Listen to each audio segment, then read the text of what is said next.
Hello parents, good morning. Let's talk about temper tantrums in toddlers.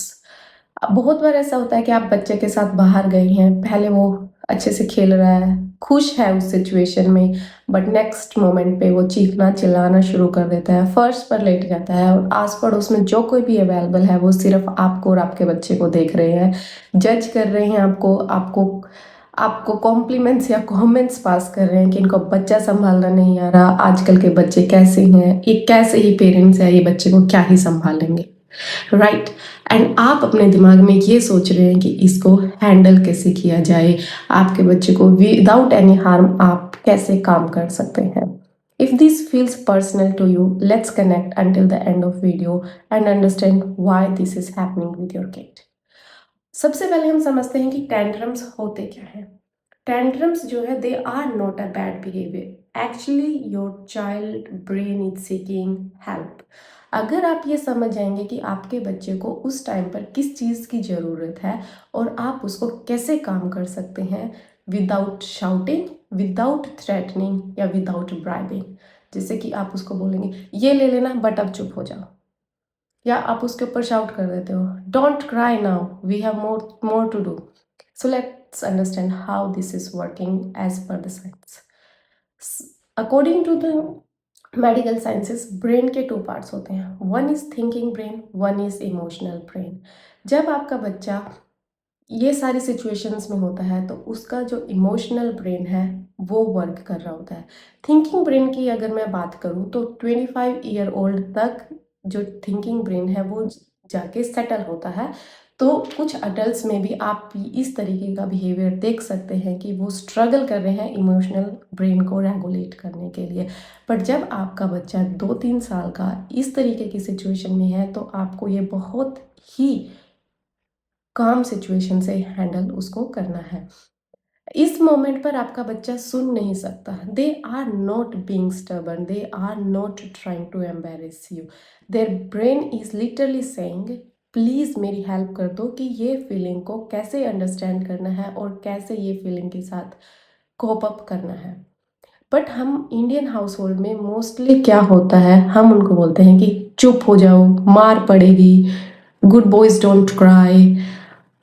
But ये उनके एक कान से निकल सुन जाके दूसरे से निकल जाता है, go straight past their ears, they are not able to understand your advices at that time because you are talking to their thinking brain. आप उनके इमोशनल ब्रेन की बात कर ही नहीं रहे हैं, इसलिए कोई भी लेक्चर, कोई भी लॉजिक, कोई भी पनिशमेंट उस मोमेंट में काम नहीं आता है। अब बात आती है कि हम ये सिचुएशन को कैसे हैंडल कर सकते हैं। बच्चा चीख रहा है और आपको भी गुस्सा आ रहा है, यू हैव टू अंडरस्टैंड कि बच्चे को पहले से एंगर इशू है। तो आपको क्या करना है, आपको सबसे पहले खुद को रेगुलेट करना है। अब 10 सेकंड के लिए काम हो जाए, शांत हो जाए, बिल्कुल रुक जाए। So first you need to pause, take a deep breath, lower your voice. This is first step that you have to regulate yourself. Now you have to name that emotion. What happened? Why he is showing this behavior? उसने शायद chocolate मांगी, या फिर उसने कोई car देखी, या उसने कोई ऐसा उसका फेवरेट टॉयज देखा जो उसने मांगा और आपने मना कर दिया। So you have to name that feeling and tell him that why this is happening. You tell him, I see you are angry, you wanted this and that feels frustrating. Science says naming an emotion calms the thinking brain. You are not approving that behavior, you are just acknowledging that feeling that yes, we understand what's happening here. This creates a big difference. Third, we have to understand the physical safety. Indian households में क्या हो रहा है कि बच्चे के आसपास बहुत ज़्यादा स्टिमुलेशन है। Our household is loud, is noisy, is loving, but tantrums need less audience, more calm.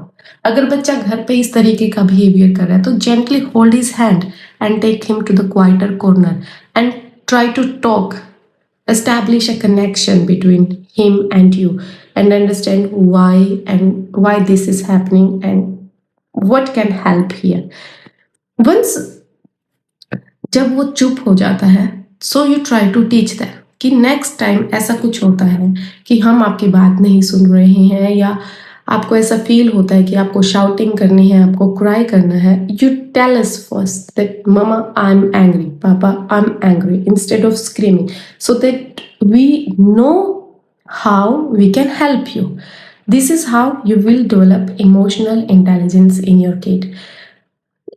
Now let's understand how we can reframe these tantrums. Tantrums are not interruption to parenting. They are actually work of parenting. Every meltdown is a chance to teach your kid how to calm down, how to express the feeling, how to feel safe with you. If this happens next time to you and you are in a battlefield, remember your child isn't giving you a hard time. They are having hard time themselves. And if this video helped you, share it with one parent who might need it, and subscribe, because parenting starts with understanding, not with control. I will be making this kind of videos to educate parents to deal with their young children every day on my YouTube channel. Stay connected. Thank you. Bye bye.